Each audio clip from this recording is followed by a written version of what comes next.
What is sorrow? Sorrow, we know that sorrow is something you know very well.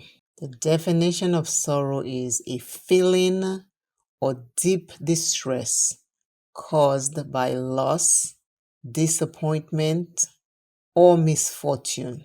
Sorrow. Similar words can be unhappiness, sadness, regret. Sorrow is a deep distress, sadness, or regret, especially for the loss of someone or something loved. We usually feel deep sorrow when someone we love or something we love is no longer with us, like a parent, a child, a brother, a cousin, a sister, a pet. Sorrow sets in, deep distress and sadness.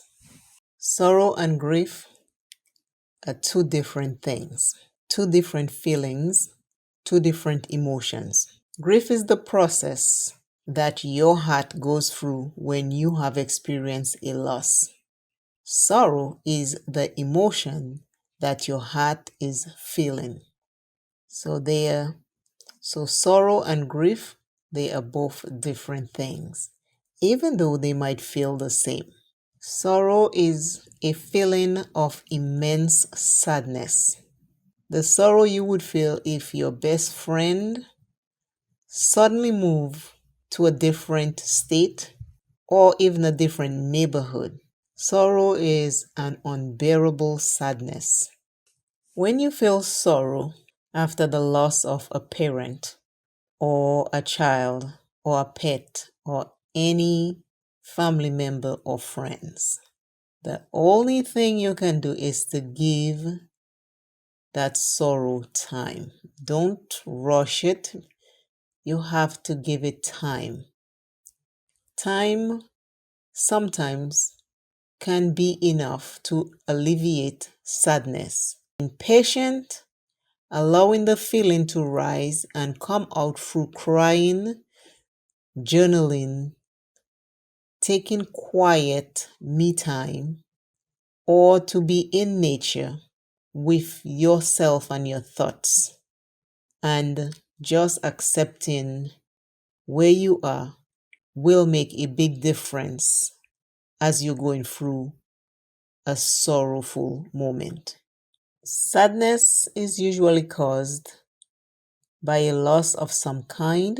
It can be the loss of something you had in your past or something you had expected to have in your future and don't have it. And then you can get sad about it. And that's sorrow because your heart feels it. It hurts. It's painful. Sometimes someone might ask you, what is the biggest sorrow in your life? And there is no big sorrow or small sorrow. There is just sorrow because sorrow is painful. For a mother, it might be the loss of her child. For a married person, it might be their spouse. For other people, it might be a best friend. It doesn't have a specific size in sorrow. Sorrow is what the heart feels. Sorrow is an emotion. And when you feel emotional, it could be because of some sadness, or sometimes it could be something different.